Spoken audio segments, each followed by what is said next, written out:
que está nos céus, Senhor, muito obrigado, Senhor, porque estamos aqui nesse lugar, retirado, em meio à natureza, na companhia de irmãos e amigos, Senhor. Alguns que há muito tempo não encontrávamos. Obrigado pela companhia, pela amizade, pelo amor fraternal. Mas agora, Senhor, sobretudo queremos te pedir que abra nossa mente, nosso entendimento às tuas palavras. Como é importante, Senhor, como é importante a gente ouvir as tuas instruções. Dá-nos o teu Santo Espírito que esteja não somente no meio de nós, mas dentro de nós, Senhor, dando-nos a capacidade de compreender o que tu tens a nos falar. Ajuda-nos a entender a mensagem de hoje. Em nome de Jesus oramos. Amém.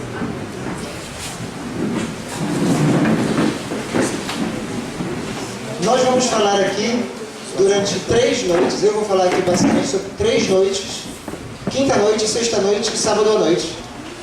E no domingo pela manhã. Então vocês vão esperar uma série de mensagens que não necessariamente termina hoje. Sabe aqueles provai e verde que a gente assiste na igreja que tem assim, continua? E que você fica, não! Pois bem, vamos ter alguns continuas. Na mensagem de hoje, continua amanhã, continua depois de amanhã e se encerra no domingo pela manhã. Ok? Qual é o objetivo de Adventismo puro e simples? O propósito dessa mensagem é despertar paixão pela mensagem adventista. Às vezes nós adventistas de berço, alguns, nem sabemos do que se trata o adventismo. Já parou para pensar o que é esse sufixozinho que a gente às vezes acrescenta às palavras? Ismo.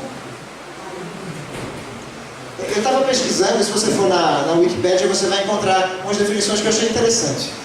Ele diz que é um modo de existir. E aí ele dá 2 definições. Por exemplo, altruísmo é um modo de existir onde o outro é a razão de você existir. Você faz as coisas pensando no outro. Em contrapartida, o egoísmo também é um modo de existir. Só que é um modo de existir onde quem? É o centro. Onde você é o centro. O que seria então o adventismo? Esse ismo aí. Qual é a nossa mensagem? Qual é a nossa rubrica? Qual é a nossa assinatura? Por que eu sou adventista e o que é o adventismo? Que modo de existir é esse? Como funciona esse modo de existir? Sobre isso a gente vai falar no decorrer de 4 mensagens. A primeira mensagem tem como título o problema com o mundo. A gente vai identificar o problema do mundo para saber como o adventismo, como esse modo de existir pode tratar do problema com o mundo. Assim como a gente tem um médico que precisa saber, precisa conhecer as funções de cada órgão, a relação entre eles, para poder tratar de alguma doença ou enfermidade que o corpo humano tenha, nós também precisamos olhar às vezes para o mundo, saber como é que o mundo opera, para poder, com a nossa mensagem, tratar do mundo, do problema com o mundo.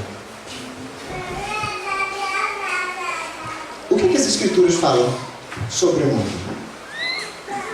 O que a Bíblia diz sobre o mundo? Eu convido vocês a... Eu coloquei os textos aqui na tela porque são muitos para facilitar. Mas se você quiser anotar ou acompanhar na sua Bíblia, fique à vontade. Mas acredito que todo mundo conhece esses textos aqui. O que a Bíblia diz sobre o mundo? Vou trazer uma série de mensagens aqui, de trechos bíblicos, para a gente entender qual é a imagem bíblica de mundo. 1 João 5, 4 e 5 diz: porque todo o que é nascido de Deus faz o quê? Vence o mundo. E esta é a vitória que vence o mundo, a nossa fé. Quem é o que vence o mundo, senão aquele que crê ser Jesus, o Filho de Deus? Veja que quando a Bíblia apresenta o princípio divino com o princípio do mundo, há um conflito. É uma relação de batalha, de guerra. Se você é nascido de Deus, precisa vencer o mundo. Então tem um problema aqui com o mundo. Sabemos que somos de Deus e que o mundo inteiro jaz onde? No maligno. E tem mais. Jesus chegou a dizer, chegou a hora de ser julgado este mundo, ou condenado este mundo, e agora o seu príncipe será expulso. Então esse mundo está sofrendo condenação. Essas coisas vos tenho dito para que tenhais paz em mim. No mundo passai por aflições, mas tende bom ânimo. Eu o quê? Venci o mundo. Mais uma vez a ideia de batalha. Gálatas 6,14 diz, mas longe de mim esteja gloriar-me, senão na cruz de nosso Senhor Jesus Cristo, pelo qual o mundo está crucificado para mim, e eu para o mundo. E mais um. Respondeu Jesus, o meu reino não é deste mundo. Se o meu reino fosse deste mundo, os meus ministros se empenhariam por mim, para que não fosse eu entregue aos judeus. Mas agora, o meu reino não é daqui. A gente tem dois princípios, dois reinos. O reino de Deus e este mundo.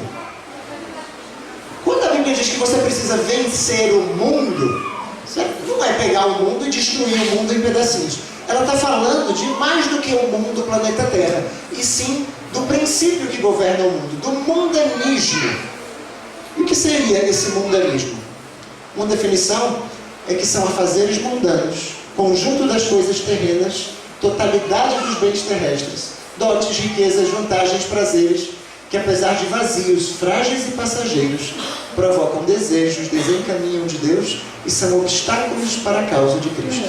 Quando a Bíblia fala de mundo, nesse sentido que a gente leu, a Bíblia está falando do mundanismo. A gente não costuma dizer, né? Ah, isso aqui é do mundo. A gente não se pega dizendo, não, eu não mexo com essas coisas porque isso aqui é do mundo. Querendo dizer que isso é mundano. Deus está dizendo, a Bíblia nos apresenta que nós devemos vencer os princípios do mundo.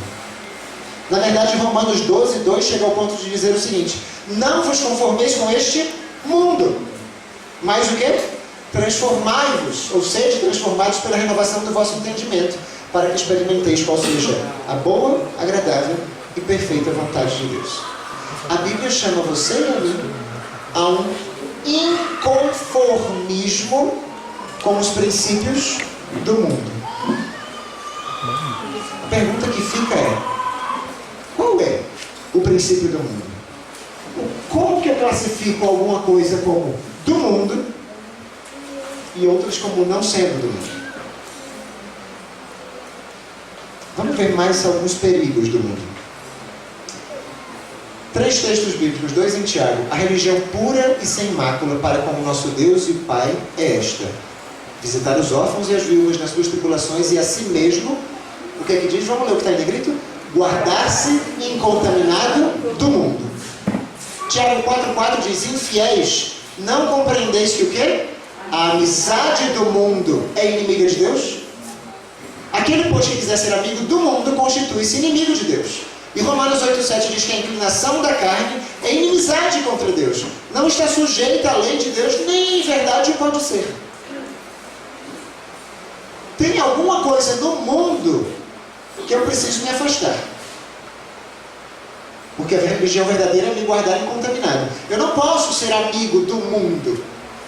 Não está falando do mundo, está falando de algum princípio que tem, que rege o mundo. Que princípio é esse? O que há no mundo que é tão perigoso? João escreve mais coisas sobre isso. Não ameis o mundo nem as coisas que há no mundo. Se alguém amar o mundo, o amor do Pai não está nele. Porque tudo o que há onde? No mundo. Vamos ver, aqui está dizendo tudo o que há no mundo. Será que é tudo mesmo? Eu acredito que sim. O que há no mundo? 3 coisas. A concupiscência da carne, a concupiscência dos olhos e a soberba da vida. Não procede do Pai, mas procede do mundo. Ora, o mundo passa bem como a sua concupiscência. Aquele, porém, que faz a vontade de Deus, permanece eternamente. Quantas coisas há no mundo? Quantas coisas há no mundo? Vamos lá. Sem medo de ser feliz. Quantas coisas há no mundo, gente? 3. Quais são as 3 coisas? É uma palavrinha difícil. Concupiscência da carne, concupiscência dos olhos e soberba da vida. Isso é tudo o que há no mundo. É tudo mesmo? É ou não é? Os princípios, né? Os princípios é por aí. Você sabia? Isso para mim foi uma novidade faz alguns poucos anos que eu aprendi isso aqui. Mas eu queria mostrar um trecho para vocês.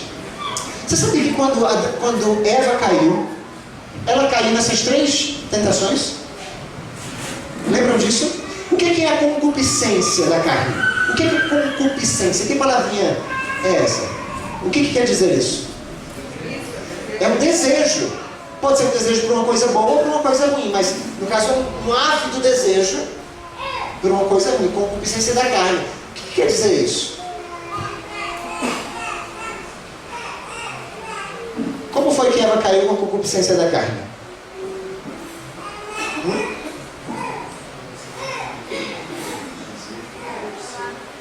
Como foi? Com o apetite. Quando ela viu do fruto, concupiscência, sentiu vontade de comer. Diz depois também que ela abriu os olhos, que ela queria com os olhos ser semelhante a Deus, ser igual a Deus. Aí já está na soberba da vida. Concupiscência da carne, concupiscência dos olhos, soberba da vida. Eva caiu nas 3 grandes tentações. Jesus Cristo, quando esteve nesse mundo e passou pelo deserto, ele também enfrentou 3 grandes tentações. Também foi concupiscência da carne, também foi concupiscência dos olhos, também foi soberba da vida. E ele venceu as 3 grandes tentações. Tudo o que há no mundo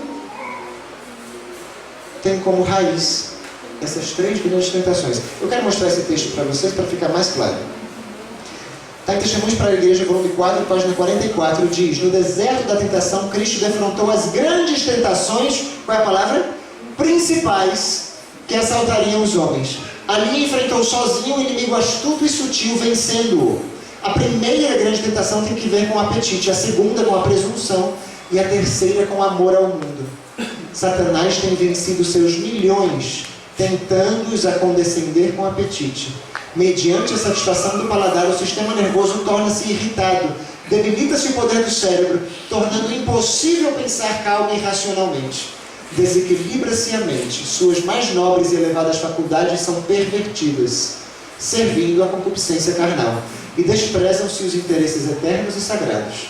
Alcançado este objetivo, Satanás pode vir com suas outras 2 tentações principais e encontrar pronto acesso. Olha o que diz agora. Suas múltiplas tentações provêm de onde? Destes 3 grandes pontos principais. De onde vêm todas as tentações? De 3 grandes grupos. Concupiscência da carne, um grande grupo de tentações. Concupiscência dos olhos, outro grande grupo. Soberba da vida, outro grande grupo. Por isso que a gente lê que Jesus foi tentado em tudo, mas sem pecado. Muita gente tem dificuldade com esse texto. Porque diz, mas Jesus não foi tentado com pornografia na internet. Não. Sim, porque paixões, concupiscência da carne, por que não? Não especificamente aquilo, mas parte desse grande grupo. Estão entendendo o que eu estou querendo dizer? Concupiscência da carne, concupiscência dos olhos, soberba da vida. Todas as tentações emanam destes 3 grandes grupos principais de tentações. O tema especificamente não são as tentações de Cristo, mas só para deixar o detalhe aqui. Há um problema com o mundo. Que problema é esse? Que pelo que a gente tem visto, o mundo ensina você a ter. Eu achei interessante essa imagem que encontrei na internet, a escada da plenitude humana diz isso. E nessa escada da plenitude humana a gente deve buscar autoestima, autoconceito, autoconfiança, autodeterminação, autorrealização. E parece que a gente só vai ser alguém na vida se a gente tiver um monte de coisas. Será que esse é o grande princípio do mundo? Será que esse é o grande problema do mundo? O mundo busca ter. Aquela pessoa que busca ter para si, como que a gente chama uma pessoa que quer o tempo todo ter para si? É uma egoísta. Será que esse é o grande problema do mundo, o egoísmo? Veja como o Espírito de Profecia relaciona a mundanidade ao egoísmo. Diz o seguinte: o Salvador sabia que nenhum argumento, embora lógico, enterneceria corações endurecidos, nem atravessaria a crosta da mundanidade e do egoísmo. Sabia que os discípulos precisavam receber o dom celestial, que o Evangelho só seria eficaz se fosse proclamado pelos corações aquecidos e lábios tornados eloquentes pelo vivo conhecimento daquele que é o caminho, a verdade e a vida. Quando você lê no Espírito de Profecia, mundanidade, ela está diretamente associada a egoísmo. Quando a Bíblia fala de mundanismo, está diretamente associado ao egoísmo. Alguém pensar só em si, pensar nos seus próprios interesses, pensar em ter para si, a despeito da necessidade dos outros. Ellen White diz em Conselho sobre Mordomia: o espírito de ganhar, de apressar-se em enriquecer, dessa mundanidade toda absorvente, contradiz dolorosamente nossa fé e doutrinas. Essa coisa de ter, é contrário à crença que a gente professa e às doutrinas que nós temos. O pecado da cobiça é especialmente denunciado nas Escrituras. A mundanidade está em guerra com os verdadeiros princípios do cristianismo. Mundanidade quer dizer o quê? Egoísmo. O egoísmo está em guerra com os verdadeiros princípios do cristianismo. Tem alguma coisa no mundo muito grave, o grande princípio do mundo está em total desarmonia com o princípio de Deus. Por isso que quando o reino de Deus chega, há uma guerra. Por isso que a linguagem bíblica é uma linguagem de batalha. Você precisa vencer o mundo, você precisa vencer o mundo, você precisa vencer o mundo. Na verdade, o que é que a gente precisa vencer? O princípio que rege o mundo. Que princípio é esse que rege o mundo? O egoísmo. Ao ceder à tentação, o homem se tornou o quê? Inimigo de Deus. São duras essas palavras, mas diz assim: um participante da natureza satânica. Qual é a natureza satânica?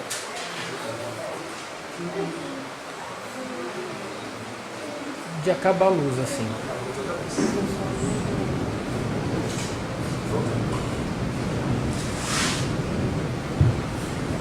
Vamos continuar. A natureza de Satanás qual é? Egoísta. A imagem de Deus na qual ele tinha sido criado foi desfigurada e distorcida. A imagem de Deus no homem foi desfigurada e distorcida. O caráter do homem estava em desarmonia com o caráter de Deus. Quando Deus criou Adão e Eva, como era o caráter de Adão e Eva em relação ao de Deus? Era em harmonia.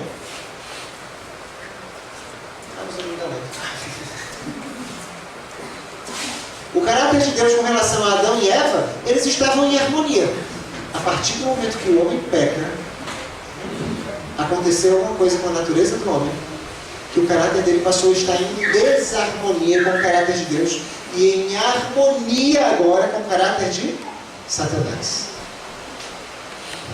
Tanto que na primeira promessa que Deus dá a Adão e Eva, em Gênesis 3,15, a primeira promessa do Evangelho de graça, quando ele fala a serpente, o que é que ele diz a serpente em Gênesis 3,15? Porém o quê? Entre quem? Deus está... Essa promessa é maravilhosa, a gente não pode... Às vezes a gente passa a Bíblia e não entende o que está dizendo ali. Porém, inimizade. Deus é tão maravilhoso que Deus olha para a serpente, Deus olha para a humanidade, falando da mulher ali, e Deus diz: vocês agora estão amiguinhos. Vocês agora são um e carne. O caráter de um é o caráter do outro. Mas Deus é tão bondoso e misericordioso que Deus diz assim: isso não vai durar para sempre. Vai chegar um momento que eu vou colocar inimizade entre o caráter da humanidade e o caráter de Satanás. Em outras palavras, Deus estava dizendo o seguinte: vocês voltarão a ter um caráter em quê? Em harmonia com o meu. Mas naturalmente, o nosso caráter está como? Em desarmonia com o caráter de Deus. Naturalmente o nosso caráter está em desarmonia. Então, se eu tenho que vencer o mundo, raciocinem comigo.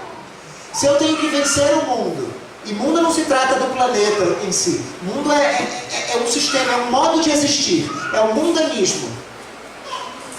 E naturalmente o meu caráter também está em desarmonia com o caráter de Deus. Adivinha quem eu também tenho que vencer? O meu eu, o meu velho homem. É uma guerra.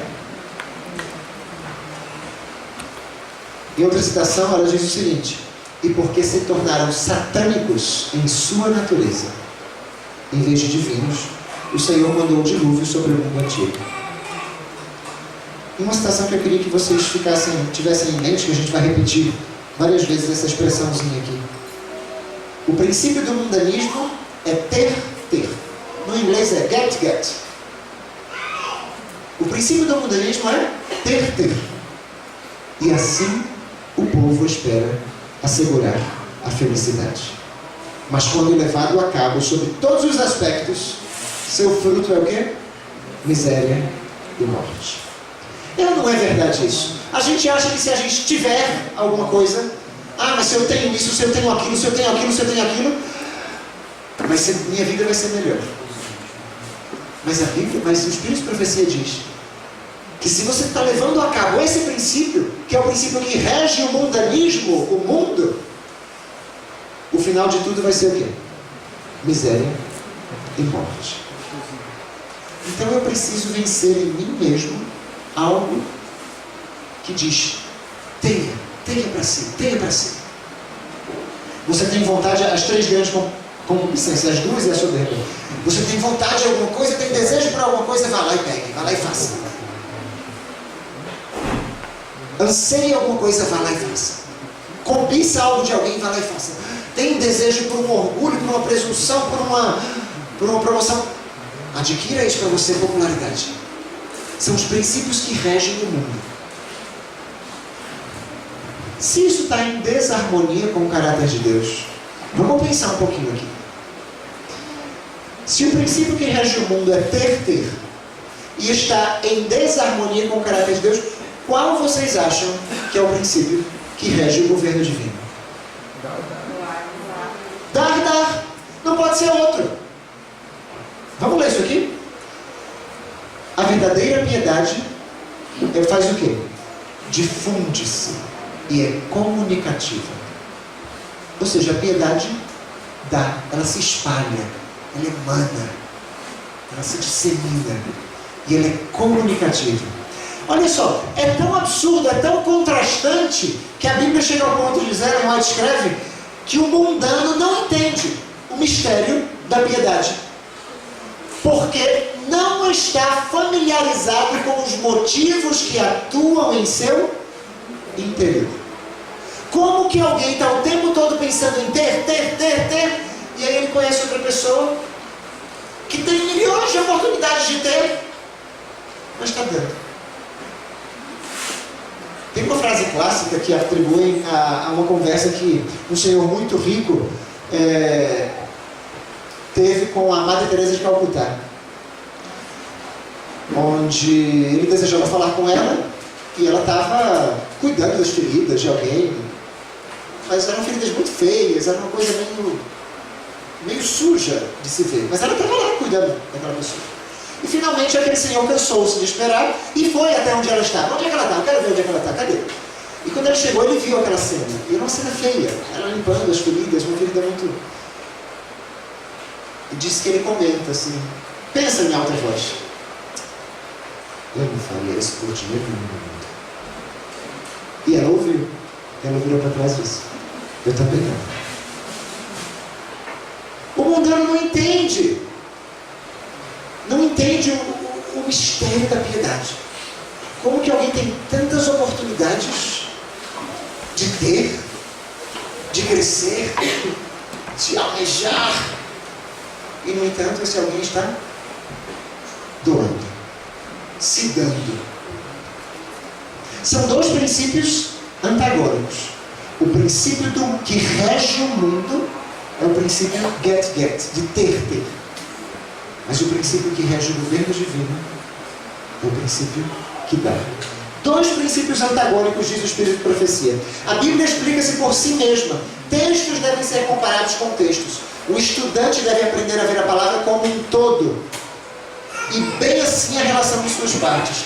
Deve obter conhecimento de seu grandioso tema central, do propósito original de Deus em relação a este mundo, da origem do grande conflito, da obra da redenção. Deve compreender a natureza de quantos princípios? 2 princípios que contendem. Contender é o quê? É brigar. Contendem pela supremacia. Meus irmãos e amigos, há 2, e não mais que 2, princípios que estão o tempo inteiro contendendo pela supremacia. E aprender a delinear sua operação através dos relatos da história e da profecia até a grande consumação. Esse estudante deve enxergar como este conflito penetra em todos os aspectos da experiência humana. O princípio de ter, ou o princípio de dar, penetra todos os aspectos de nossa experiência da sua vida. Como em cada ato de sua vida, atentem bem para esse final aqui, ele próprio revela um ou outro daqueles 2 princípios antagônicos. E como quer queira, quer não, ele está mesmo agora a decidir de que lado do conflito estará. Vocês estão vendo como isso aqui é sério? Já viram essa? Eu gosto muito da ilustração da maquinazinha de extrator de suco. Já viram essa maquinazinha que a gente bota até pedra e sai água e fibra de um lado para o outro?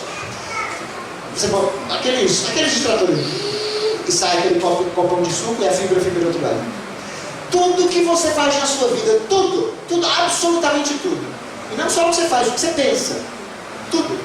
Se você colocar no extrator, vai sair ter ou dar. Tudo. É por isso que o texto diz que mesmo agora você está a decidir de que lado do conflito estará, mediante o princípio que se revela ou se manifesta na minha e na sua vida. Estão vendo como isso aqui é sério? Só há 2 princípios que regem o mundo, que regem o governo celeste e o governo deste mundo. Ter, o governo deste mundo. E dar, o princípio do céu. Eles contendem pela supremacia. Mesmo agora, cada pensamento, cada ato seu, não é o que você professa. Eu sou cristão. Eu sou adventista. Eu sou aquilo. Qual é o princípio que rege a tua vida? Pelo princípio que rege a tua vida, eu sei de que lado do conflito você está. Isso aqui é muito sério. A gente precisa saber qual é o princípio que rege a nossa vida. Aqui está dizendo que o estudante da Bíblia deve saber disso. Deve saber delinear essas coisas ao longo da história e da profecia. Não dá para harmonizar o princípio de Deus com o princípio do mundo. O reino de Deus não vem com aparência exterior. O evangelho da graça de Deus com o seu espírito de abnegação. Abnegação é o quê? É dar. Não se pode nunca harmonizar com o do mundo. Os 2 princípios são antagônicos. Está no Desejável de Todas as Nações. E Ellen White chega ao ponto de dizer o seguinte, que nós devemos assim demonstrar a superioridade dos princípios de Cristo sobre os princípios do mundo.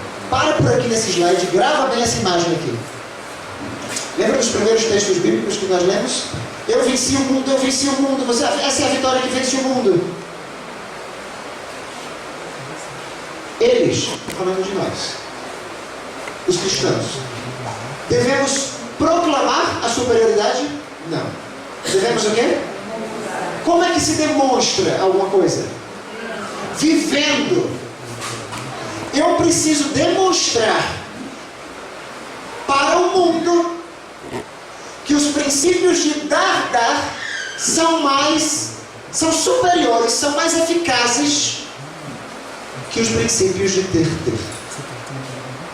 Estão entendendo do que se trata o adventismo no extrator sul?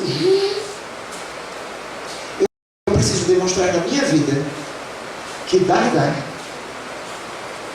é mais elevado, é mais nobre, é mais superior, é mais eficaz, é mais poderoso do que o ter, que é tão propagado como lá no Nordeste eles dizem isso, deixa de ser besta, por que você não tem as coisas? Por que você não faz? Por que você não consegue? Por que você...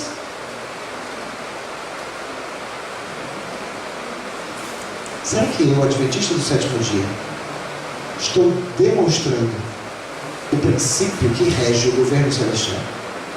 Ou na minha vida, nos meus pensamentos, nos meus atos, o princípio que sai é ter. Eu estou com a vontade daquilo, eu vou pegar aquilo agora.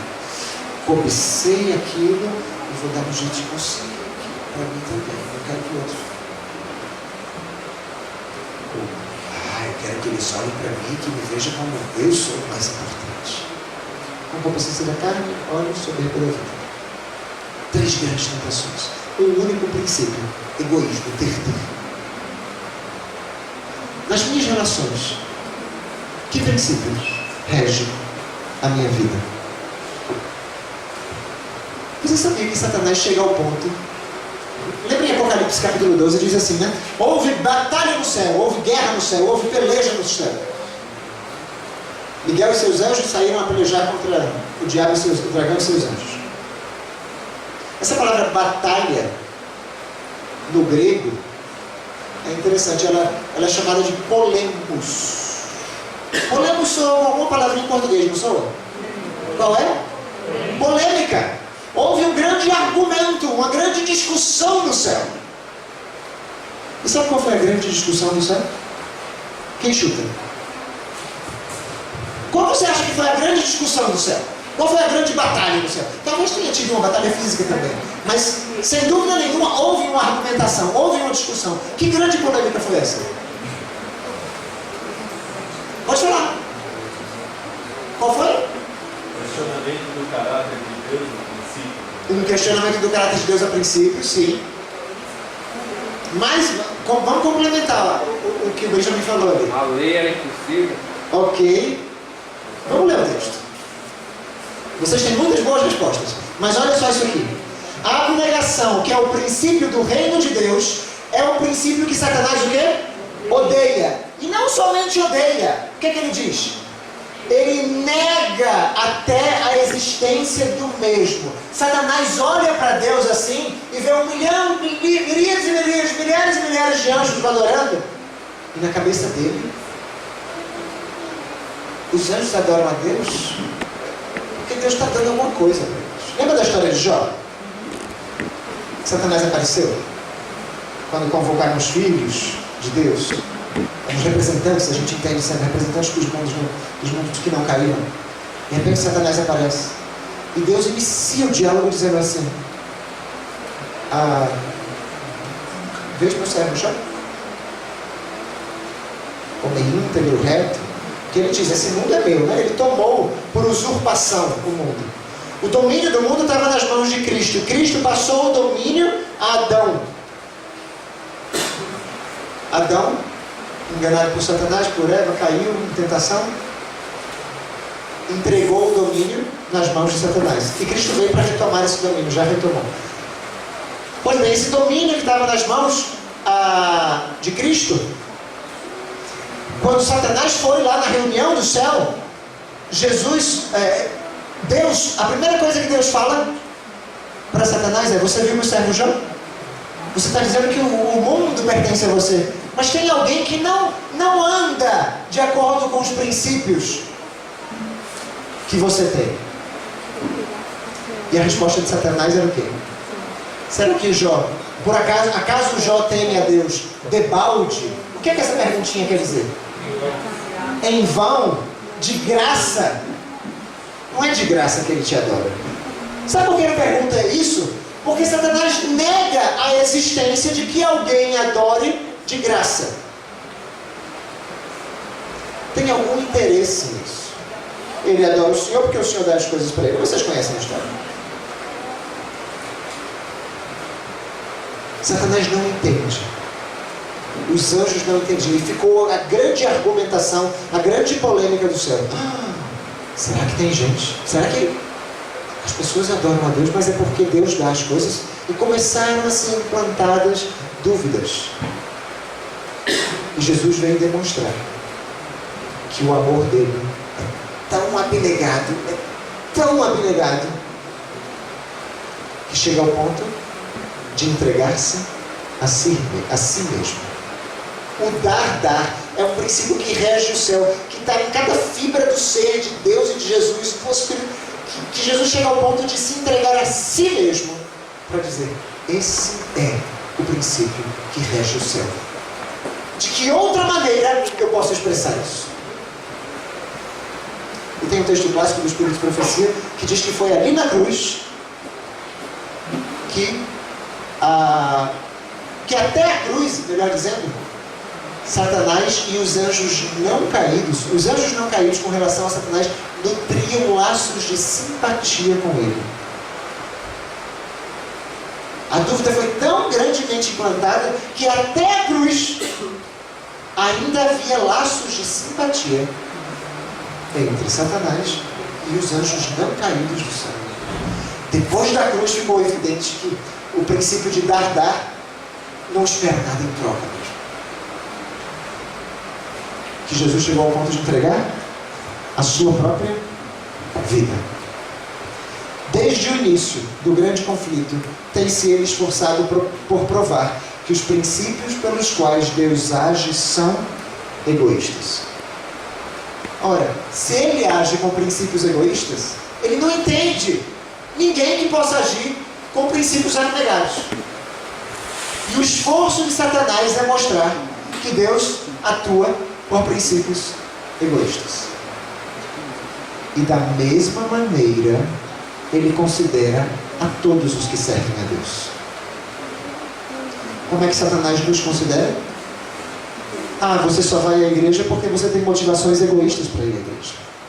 Você só estuda a Bíblia porque você tem motivações egoístas para estudar a Bíblia. Você só ora porque você tem motivações egoístas para orar. Você só faz evangelismo público porque você tem motivações egoístas para fazer evangelismo público. Pergunta: é possível ter motivações egoístas para essas coisas? Um de cada vez para não dar confusão. É possível ter motivações egoístas para essas coisas que eu acabei de falar? É. A nossa igreja entregou 2.500 livros. E é de vocês? 1.500. Ano que vem a gente vai entregar 3.000. É possível ter motivações egoístas? É. Eu não vou dar margem à imaginação de vocês, não, mas tudo é possível. Que diferença temos nós dos pagãos? Abram bem os ouvidos aqui. Que diferença temos nós dos pagãos? Se a minha religião consiste em fazer as coisas certas porque eu quero ir para o céu, ou não fazer as coisas erradas porque eu não quero ir para o inferno. Que motivação é essa? Egoísta. Os pagãos adoram ao Deus deles, servem, oferecem, porque querem benefícios, e fazem as coisas certas também para aplacar a ira dos seus deuses, porque não querem ser punidos. Não há muita diferença. A motivação é a mesma. Egoísta. A gente tem uma roupagem religiosa, tem uma capa de adventista, mas na verdade a motivação do fundo do nosso coração pode ser egoísta. É bonitinho, a gente ensina para as crianças: eu quero ir para o céu porque eu quero brincar no pescoço da girafa. É lindo essas coisas, não está nada de errado com essas coisas. Mas a gente tem que ter cuidado para que isso realmente não fique implantado na mente dos nossos pequenos como uma motivação. Embora seja bonito a gente ir para o céu, a gente ansiar das coisas celestes, a gente deve falar para as crianças sobre como vai ser o lago, a árvore, o rio. Essas coisas são lindas e devem criar esse anseio, esse desejo também. Mas elas não podem sobrepujar o motivo. Qual é o motivo? Ou melhor dizendo, quem é o motivo de você querer estar no céu? Tem que ser Jesus Cristo.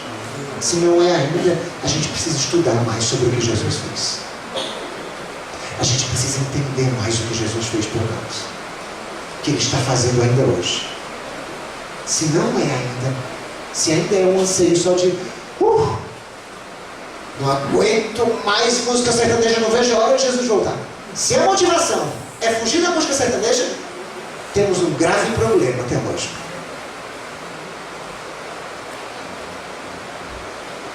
Ai, no céu não vai haver mais dor, mais morte, mais pranto. É certo tudo isso. Mas se a motivação suprema for essa, temos problemas. A nossa motivação precisa ser o que Cristo fez por nós.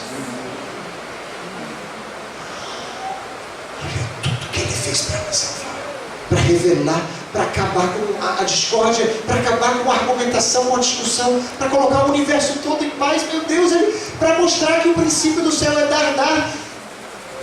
Ele fez o quê? Ele se deu a si mesmo. Eu trouxe uma série de textos na Bíblia, a maioria deles foi o apóstolo Paulo que escreveu. Olha que coisa linda. O qual se entregou a si mesmo pelos nossos pecados para nos desarraigar deste mundo perverso, segundo a vontade de Deus e Pai. Logo, já não sou eu quem vive, mas Cristo vive em mim. E esse viver que agora tenho na carne, vivo pela fé no Filho de Deus, que fez o quê?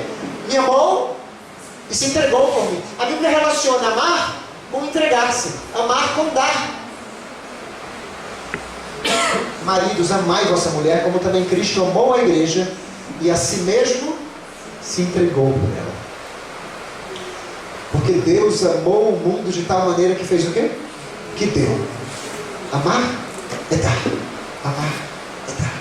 Amar não é dizer eu gosto de você. Amar é dar. E chega ao ponto, qual é o top do amor? A Bíblia diz, e ninguém tem amor maior que este. Qual é o top do amor? O de alguém dar a sua própria vida. Ah, é, Satanás? Não existe abnegação? Pois eu não vou falar que existe abnegação. Eu vou demonstrar que existe abnegação. De que outra maneira Jesus poderia ter demonstrado mais plenamente que existe sim um princípio chamado abnegação, senão entregando a sua própria vida por nós.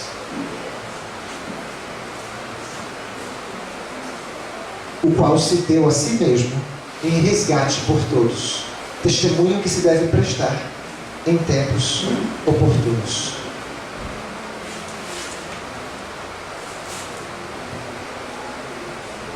Amar chega ao ponto de ser você renunciar. Isso é difícil de a gente entender, mas eu queria aprofundar mesmo, porque hoje a gente vai tocar na ferida. A gente está tocando na ferida do problema do mundo, mas eu tenho certeza, porque quando eu leio isso, quando eu prego sobre isso, às vezes eu sinto que tem algo de mundo ainda dentro de mim.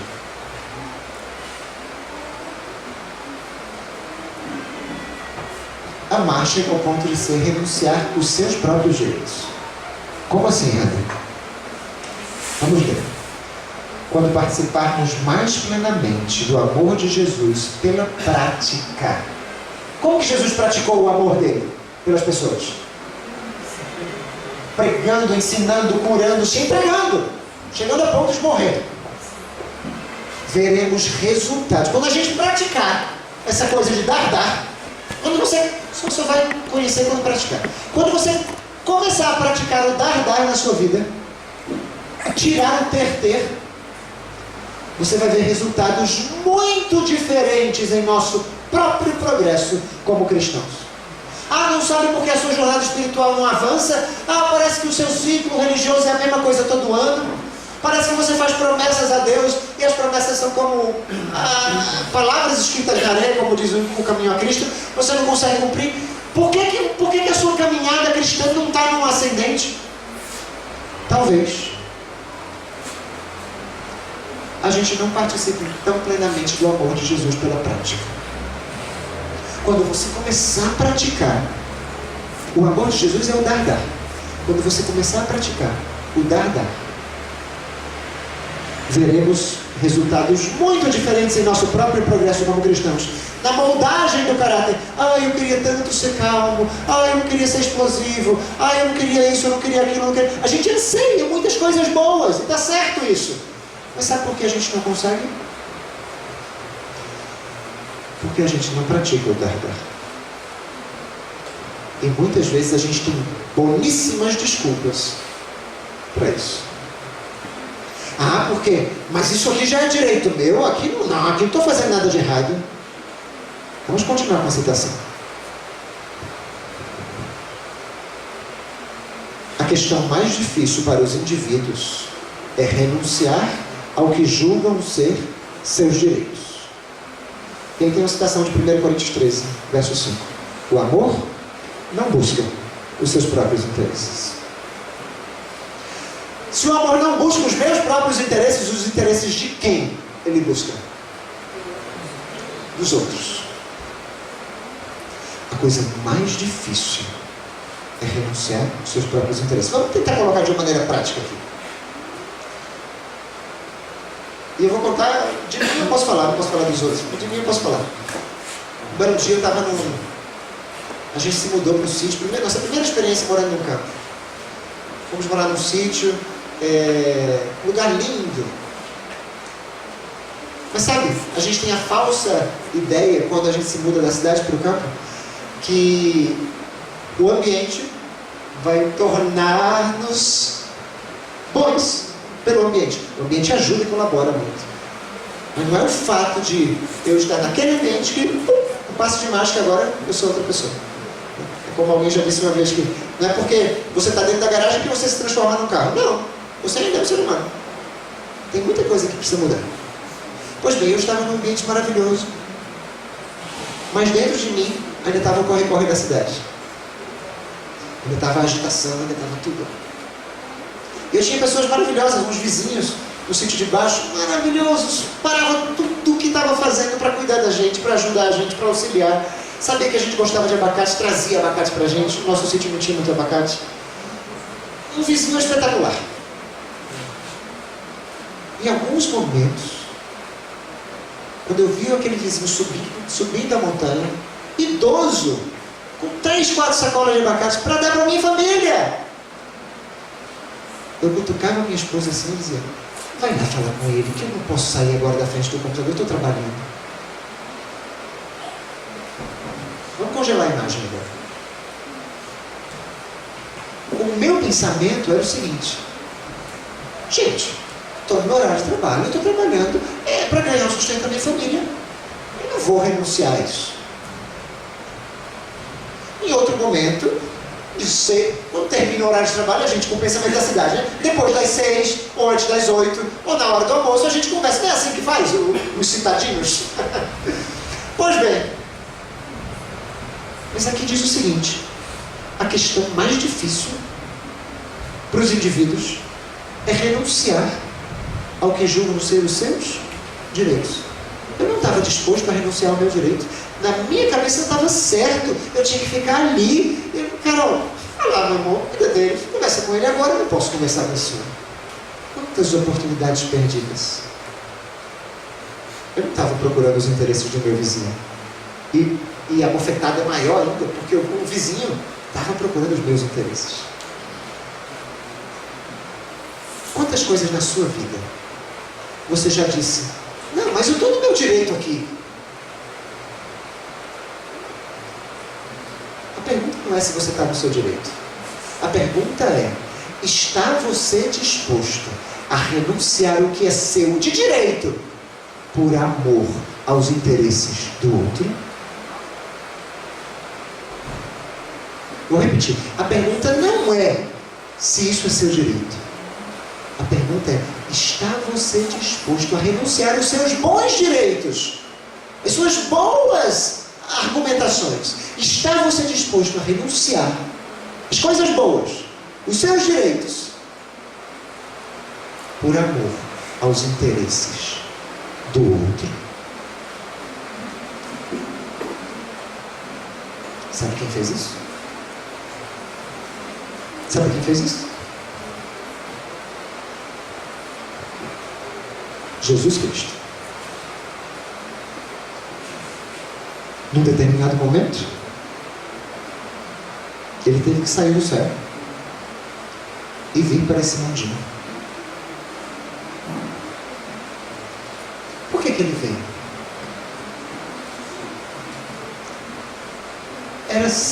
Era o seu próprio interesse que estava em jogo? Tinha Jesus direitos de estar no céu? Sim ou não? De permanecer no céu? Sim ou não? Recebia a adoração dos anjos. Vem cá, Jesus estava trocando algo ruim por algo bom? Geralmente quando a gente fala de conversão, a gente diz assim, né? Ah, porque eu estava nas drogas, e conhecia Jesus e agora estou no mundo. Deixei as drogas. É bom isso. Você trocou o ruim pelo bom. De alguma maneira você é beneficiado também, porque a sua saúde melhora. Eu fumava, agora não fumo mais. Eu tinha uma vida de noitadas, agora não tenho mais. Seu sono está regulado, sua alimentação melhorou. Tem muita coisa boa acontecendo com você. Tem benefício para você. Mas Jesus trocou a adoração dos anjos.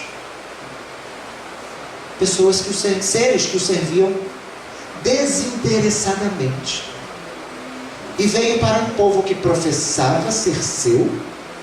Como é que diz a Bíblia? Veio para os seus e os seus não receberam. Ele trocou a adoração dos anjos para ser cuspido, açoitado e crucificado. Ele não trocou.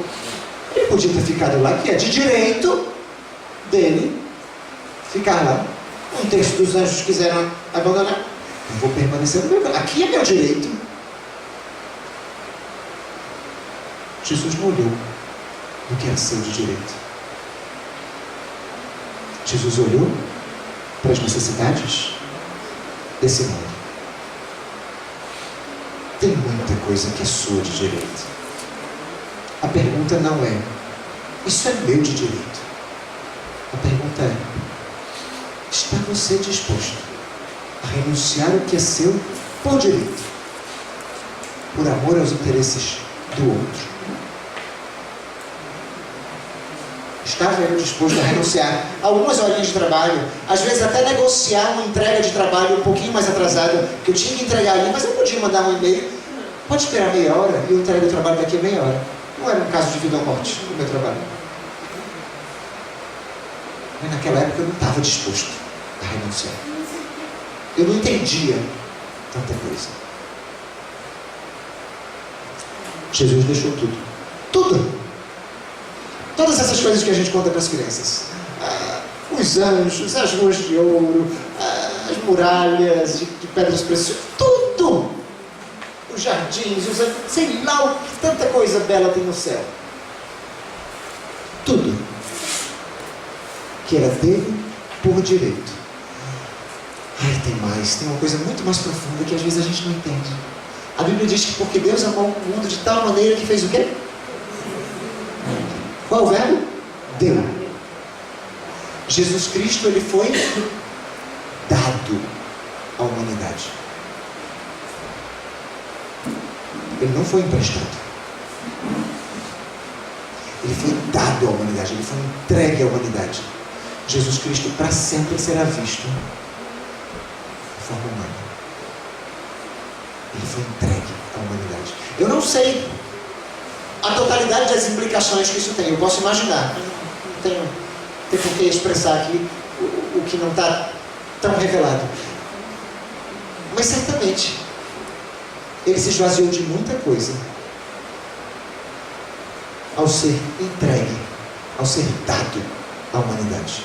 Não foi um empréstimo. Vai lá, vive como ser humano um tempinho, salva a humanidade, coloca em ordem essa questão do amor de Deus que não existe, mas que existe, que o Satanás está dizendo que não existe, a abnegação.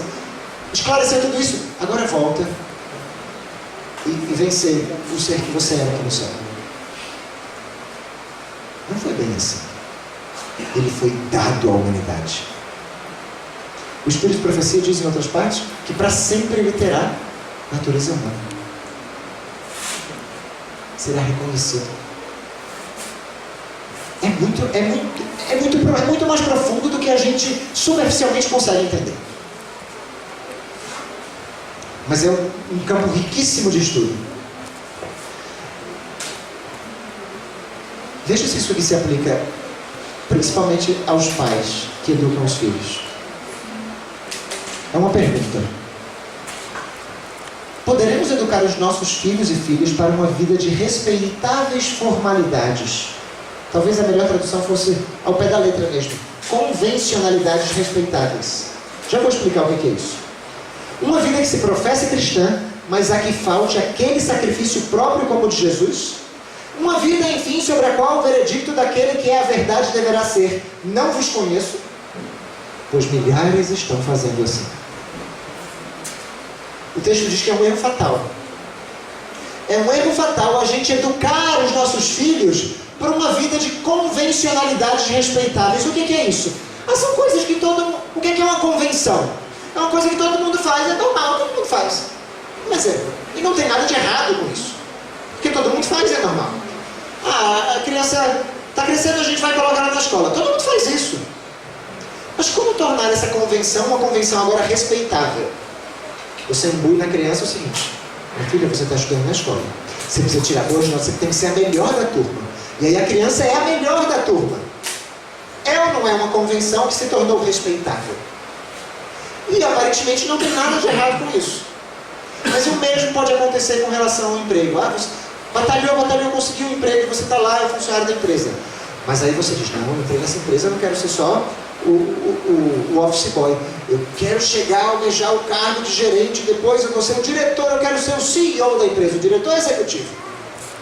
E aí você tem vários funcionários sob o seu comando, e essa convenção que todo mundo procura e precisa conseguir um emprego para manter sua família, agora se torna mais respeitável. Nossa, fulano é o diretor da empresa. E várias coisas. Será que a gente está ensinando os nossos filhos a participarem das convenções sociais respeitáveis? Olha o que está dizendo aqui o texto. Não sei se vocês entenderam aqui. Será que a gente vai chegar ao ponto de ficar educando os nossos filhos a buscar essas coisas respeitáveis e respeitáveis, mas que isso muitas vezes pode acontecer de transformar a sua vida numa vida que se professa cristã, mas que falte aquele sacrifício próprio como o de Jesus? Qual era o sacrifício de Jesus? Jesus deixou coisas ruins para uma coisa boa? Foi esse o sacrifício dele? Não. Ele deixou o céu, onde tudo era bom e perfeito, para viver no mundo. Será que Deus pode chamar alguém que está lá no auge da sua carreira profissional, dizer: eu preciso de você? Ele pode usar você lá no topo onde você está. Mas e se Deus disser assim: eu preciso de você fora desse emprego, fora dessa situação onde você está, fora desse domínio de 300 funcionários que você tem, e que você vai dar aula de matemática lá para as crianças pobres lá na Índia? E o camarada é PhD em física quântica. Estaria você disposto? Escuta bem o que eu estou falando aqui. Estaria você disposto a renunciar ao que é seu por direito, por amor aos interesses daqueles pequeninos da Índia? Senhor, mas eu estudei, mas não tem nada de errado. Eu não estou perguntando se tem alguma coisa errada. Eu estou querendo saber até que ponto vai o teu sacrifício. É um sacrifício semelhante ao de Jesus? Ou, não, mas eu estou aqui no alto, então no alto eu vou... O meu sacrifício não é esse sacrifício que a gente é chamado a fazer. O sacrifício que a gente é chamado a fazer é um sacrifício semelhante ao de Jesus. Mas já foi um sacrifício deixar as festas para agora... Isso é egoísmo. Você deixou a noitada e agora está vivendo bem, de saúde, que você dorme bem, não toma bebida. Isso é bom para você. O sacrifício próprio como o de Jesus é um sacrifício que deixa aquilo que aparentemente não tem nenhum problema, para aquilo que é muito difícil, por amor aos outros, correndo o risco de ser rejeitado, de ser ridicularizado, de ser zombado pelos amigos, parentes mais próximos até.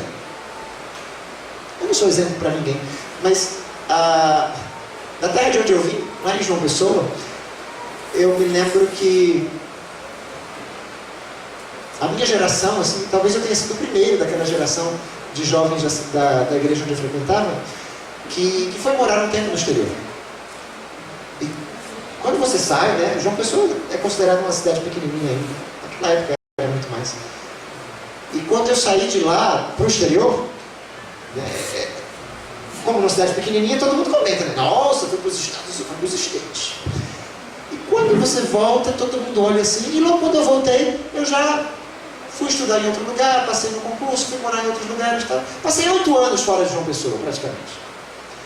E eu me lembro como se fosse hoje, faz uns 5 anos, quando nós voltamos a João Pessoa, para morar um tempo lá. Um rapaz que até hoje está estudando, porque tem essas coisas que o pessoal diz aí, que o Canadá recebe brasileiro. Tem essas histórias que o Canadá recebe brasileiro? E a gente tem que ir para o Canadá e todo mundo vai resolver a vida no Canadá. Tem um amigo meu, da Central de João Pessoa, que até hoje está com essa história de estou estudando para aprender inglês. Randa, eu quero te dar uma carona. Você volta comigo? Tá certo, eu volto com você.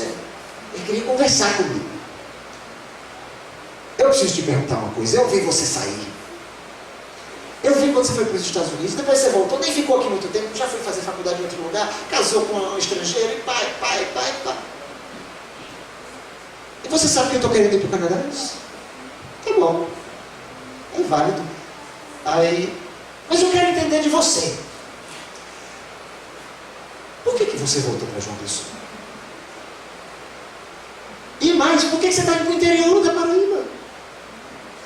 Na cabeça dele, é um andar para trás. É um retrocesso. No pensamento mundano, é ou não é um retrocesso?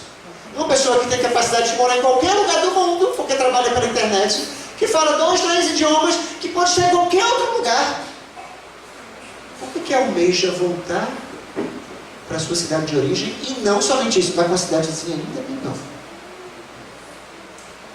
O mundano não entende.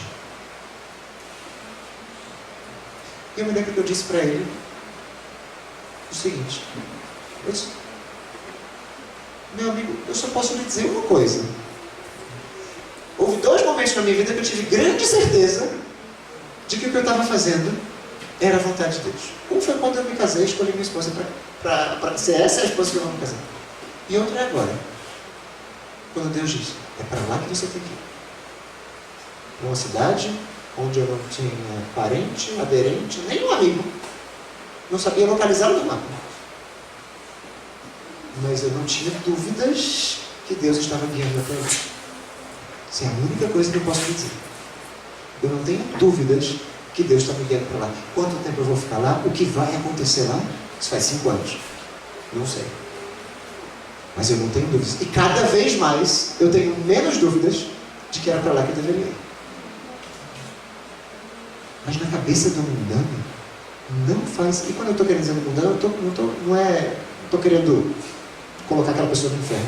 Eu estou querendo dizer, na cabeça de uma pessoa onde o princípio do mundanismo é o que rege o seu coração, a sua vida,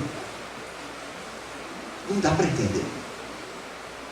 Só que a gente precisa fazer o quê? Com o princípio de Deus?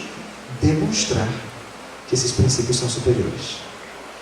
Na própria cidadezinha onde nós moramos hoje,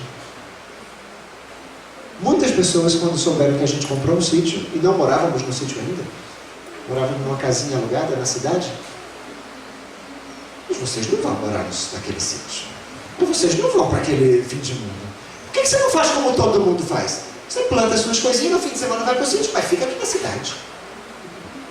Não conseguem entender. Se você fala, se você explica, não conseguem entender. Mas eu digo uma coisa: no momento que você passa a viver, as pessoas vêm aos montes. O Mauro é um exemplo disso aqui. Vocês corroboram para que esse exemplo não seja verdade.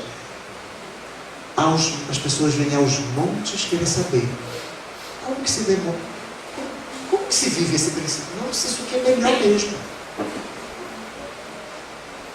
A gente teve uma cena que aconteceu interessante. Nós fomos para lá e não tínhamos energia elétrica. A energia chegou faz 3 semanas. Tínhamos uma gambiarra de uma casinha velha. Nós fizemos a solicitação de energia, demorou 11 meses até que colocaram energia lá. E um rapaz da Energisa, é a companhia elétrica de lá, veio atender um chamado que caiu a energia. Quando ele chegou, a energia já tinha sido restabelecida e a gente ficou conversando um tempo. E as perguntas são sempre as mesmas. Por que vocês estão aqui? E como é que é isso? E as crianças? E não sei o quê. Esse homem ficou tão impactado impactado naquela meia horinha de conversa que a gente teve, talvez menos. Um dia eu volto aqui com minha esposa para conversar com você. Tá bom. Ele foi embora. Passou 1 mês, 2 meses, não sei quanto tempo. De repente, um belo domingo, chega um casal em cima de uma moto. Ele não estava fardado de energia, ele estava paisana. Pai, tem alguém aí de moto. Ele chegou a moto e entrou no sítio.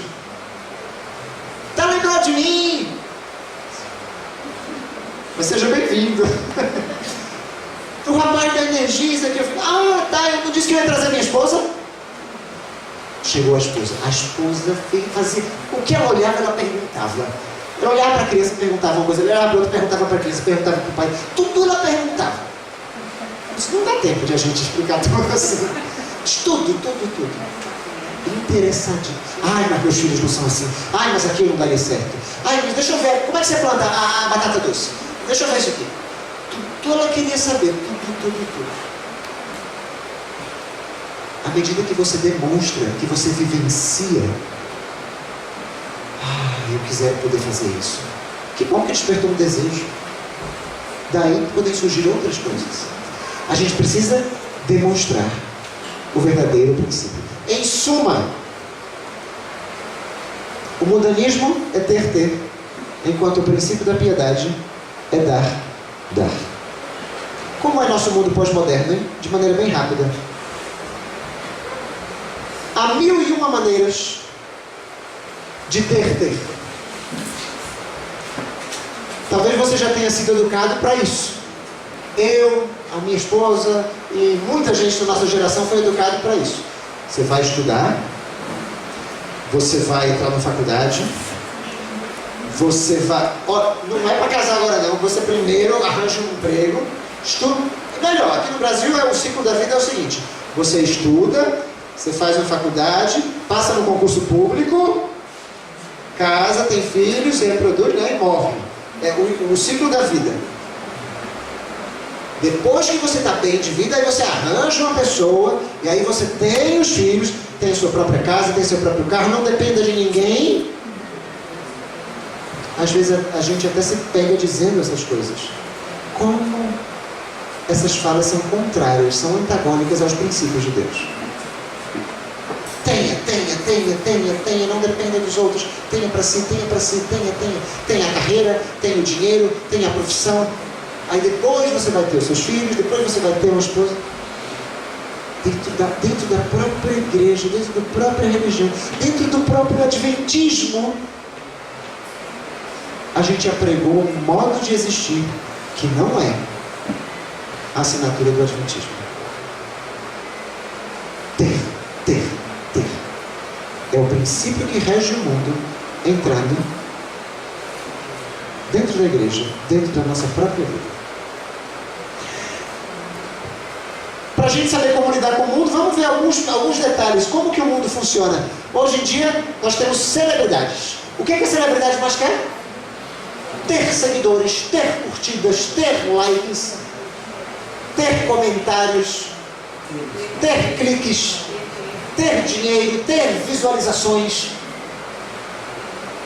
Ter. Antigamente a gente seguia as pessoas porque as pessoas diziam alguma coisa importante, tinham feito alguma coisa importante. Hoje em dia a gente segue as pessoas porque tem pessoas seguindo essas pessoas. Tem 1000 pessoas, tem 1 milhão de pessoas seguindo fulano. Ah, vou seguir também. Parece que é aquela citação da Ellen White, como quem diz, quando diz assim, que nós nos tornamos meros refletores dos pensamentos de outros. É bem verdade. A gente segue porque outros estão seguindo, sem saber por que segue. Consumismo. Tem coisa mais notória do que o ter no consumismo. Hoje em dia você vai ao supermercado e o supermercado não tem só o suco de laranja na caixinha. Tem laranja cacerola e frutas cítricas. E aí você diz, meu Deus, qual que eu escolho? Vou levar um de cada. Antigamente a gente levava um. Agora a gente vê. Edição limitada, não posso perder. Aí você leva também. Tem coisas que a gente tem hoje, acha que tem que ter hoje, e no passado a gente viveu toda uma geração viveu sem precisar disso. Eu não condeno quem faça isso não, mas veja se isso não é consumismo, se isso não é ter. Analise o seu caso. Minha mãe uma vez foi me visitar.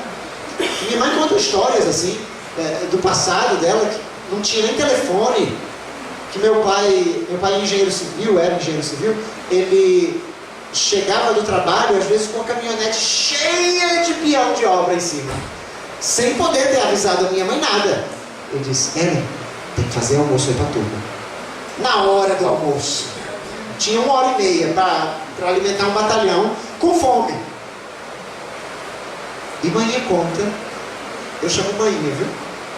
E manhã conta que ela pegava uns frangos que estavam congelados e ficava trocando água, porque não tinha micro-ondas, não tinha nada. E ficava trocando aquela água, e esquentava e tal. E assim ela, só sei que eu resolvia. Ela contava com ar de orgulho, né? Com ar de orgulho. Eu resolvia o almoço do batalhão e pronto. Pois essa mesma mãe, um belo dia a gente estava no apartamento e ela foi nos visitar. E ela estava ajudando a gente com as crianças pequenas. Disse, pronto mãe, faz o seguinte, esquenta aí o arroz, está dentro da geladeira. Ela abriu a porta da geladeira, pegou a panelinha de arroz e fez, cadê o micro-ondas? Como é que vocês esquentam o arroz aqui? Eu disse, não. A senhora descongelava frango trocando água, alimentava 16 operários, não sabe esquentar um arroz sem micro-ondas. Aí ela começou a rir, caiu em cima. Eu disse, bota um tantinho de água na panela e vai dar certo. Parece que a gente se esquece de fazer as coisas. E precisa ter, porque todo mundo agora tem. Quem tem seu micro-ondas, tenha. Muito saudável, não é muito recomendável, não? Mas está entendendo? Será que eu preciso de tudo que todo mundo... o relógio agora mede a pulsação cardíaca e quantos passos eu dou. Aí você tem que ter. A humanidade viveu séculos sem contar os passos que dava durante o dia. Mas agora precisa contar. Faz sentido esse consumismo todo absorvente? Não faz. Quer ter o seu relógio? Conte, tenha. Mas será que é consumismo? Pense. Tem muita coisa. É esse mundo aqui que a gente precisa tratar. É esse mundo que a mensagem do Adventismo precisa atingir. Se você vivencia em si mesmo os princípios do mundo, como que você vai levar, ou melhor dizendo, como que o Adventismo vai ser relevante para o mundo? Se a pessoa que está levando a mensagem adventista ainda vivencia os princípios do mundo. Você não precisa se esforçar para que o adventismo seja relevante. Simplesmente permita que ele seja o que ele é. É um modo de existir onde o amor ao próximo, onde o dar é o princípio que rege nossa vida. Que outras áreas o ter atua nesse mundo? A gente tem algumas crianças aqui, eu não vou falar em alguns termos, mas especificamente nesse ponto aqui, como que isso está se tornando cada vez mais egoísta? Você tem acesso na internet, no tablet, no celular, a coisas cada vez mais egocêntricas, onde você, em uma tela, estou tentando não usar palavras para não, onde você em uma tela consegue chegar ao prazer, onde seres humanos são vistos como commodities. Eu uso, eu pago, eu tenho. Quando eu quiser ter o prazer, eu tenho no momento que eu desejar.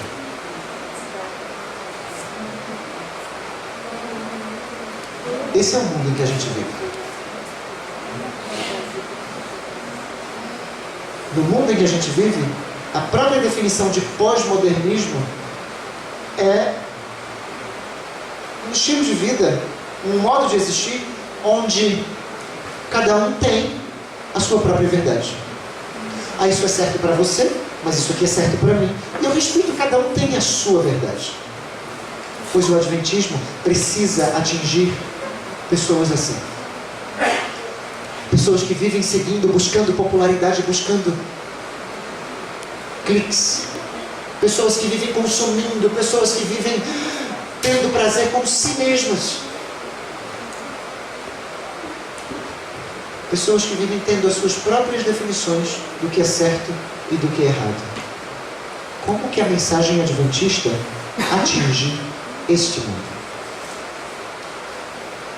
O paradoxo é você estar no mundo, mas não ser do mundo. O aparente paradoxo. A gente não vai resolver esse problema hoje. Vou dar só essa pincelada aqui com esse texto. Mas amanhã a gente vai falar com mais detalhes sobre isso aqui. Se o princípio do mundo é ter, e o princípio de Deus é dar, mas a religião verdadeira é guardar-se incontaminado com as coisas do mundo, é afastar-se do mundo. Ao mesmo tempo Jesus diz assim, mas vocês precisam ser o sal da terra, precisam temperar o mundo com o que é bom. Onde que eu acho esse meio termo? Unicamente. Quantas alternativas me dá a palavra unicamente? Uma só! Unicamente. Aí a gente recorre a tantas outras alternativas. Mas quantas ela te dá? Uma. Unicamente. E a gente vai tratar disso amanhã. Os métodos de Cristo trarão verdadeiro êxito no aproximar-se do povo. Porque a gente precisa se aproximar do povo, mas a gente precisa ter cautela também. Às vezes, você já deve ter passado por isso. Vai para o campo? Está fugindo de quem? A perseguição não começou ainda, irmão. E há, infelizmente, os que vão para o campo com a cabeça de não, porque eu preciso me guardar incontaminado no mundo. E de certa maneira existe uma dose disso. Principalmente quando ela fala às famílias, ela diz para a gente proteger as famílias. Mas o Salvador misturava-se com os homens. Então eu não posso ir para o campo e me isolar. De alguma maneira eu preciso. Porque unicamente não te dá outra alternativa. Unicamente trará um verdadeiro êxito no aproximar-se do povo. Ele misturava-se com os homens como uma pessoa que lhes desejava o bem. Ou seja, ele pensava nos interesses dele ou do outro? Do outro. Manifestava simpatia por eles, ministrava-lhes as necessidades e granjeava-lhes a confiança. Ordenava então, segue-me. Em que momento Jesus dizia segue-me? No fim. Depois de passar por todas essas etapas. Depois de mostrar para o outro, eu me interesso pelo seu bem. Eu paro tudo o que estou fazendo. Eu renuncio aos meus direitos. Eu deixo de trabalhar por 1 hora, se preciso for. Eu atraso o meu trabalho. Eu posso até pedir licença do meu emprego. Por teu próprio bem. Ah, Maria, você está indo longe demais com isso. Eu não estou querendo dizer que você tem que pedir demissão do seu emprego. Eu estou querendo deixar você com a pulga atrás da orelha. O que você pode fazer para alcançar o próximo? Para que o próximo perceba que você deseja o bem dele. A gente vai ver isso? Tomorrow, amanhã. Que princípio você quer demonstrar na sua vida? Em Filipenses 2, de 5 a 9, Jesus demonstrou um princípio. Com esse slide a gente encerra. A Bíblia diz que ele não teve por usurpação ser igual a Deus. Satanás teve por usurpação ser igual a Deus. Mas Jesus não. Jesus era Deus. Não estava usurpando nada de ninguém. Aquele que era Deus, que não era usurpação, assumiu a forma de servo. Na escala, ele está trocando algo ruim por algo bom por algo ruim. É absurdo isso. Como que alguém faz isso? Como que alguém, sendo Deus, escolhe agora ser? Não faz sentido para o mundano. Faz sentido para você? Ele não somente servo. Ele podia ser um anjo servo. Mas não, ele escolheu ser como? Que tipo de servo? Semelhante aos homens. somente assim semelhante aos homens, ele também humilhou-se a si mesmo. Foi obediente até a morte. E morte de cruz. E qual foi o resultado? O versículo seguinte diz que Deus o exaltou sobremaneira. À medida que Jesus foi descendo nessa escala do mundo de ter, ele disse: não, eu não quero. Eu quero assumir a forma de... Eu sou Deus, eu sei que eu sou Deus, mas eu quero assumir a forma de servo. Eu vou ser semelhante aos homens. Vou humilhar a mim mesmo. Vou ser obediente até a morte, morte de cruz. Qual foi o resultado? Deus o exalta sobremaneira. O princípio de Jesus, ele se deu, ele se deu, ele se deu. E ao se dar por completo, Deus o exaltou sobremaneira. Satanás, em Isaías 14, de 12 a 14, você conhece o texto? Quis estar acima das estrelas de Deus. Eu quero ser o principal aqui. Quis exaltar o seu trono, as suas regras, o seu modo de reger. Quis assentar-se no monte da congregação, subir acima das mais altas nuvens e ser semelhante ao Altíssimo. Qual foi o resultado? A Bíblia diz que ele foi profanado fora do monte de Deus. E finalmente, em outro texto, foi expulso do céu. Tanto quis ter, que foi lançado fora. O apelo dessa noite. A gente vai tratar dos métodos de Jesus amanhã à noite. Mas o apelo dessa noite é: qual é o princípio que está regindo a sua vida? Só há dois, e não mais do que estes dois. Ter, dar. Egoísmo, abnegação. Qual é o princípio que rege a sua vida? Tem alguma coisa no seu coração, alguma atitude sua, algum pensamento, onde você está buscando benefício próprio? Ou melhor dizendo, tem alguma oportunidade que você, mesmo tendo que renunciar àquilo que é seu por direito, pode fazer em prol do outro, assim como Jesus fez? O sacrifício de Jesus foi esse. O sacrifício ao qual nós somos chamados a fazer é um sacrifício de amor aos interesses do próximo. Mesmo você tendo que renunciar àquilo que é seu por direito. Foi o sacrifício de Jesus. Se você deseja não somente falar, mas demonstrar, é o convite, a superioridade dos princípios divinos, eu convido você, aqui fica em pé, e a gente vai fazer a oração final.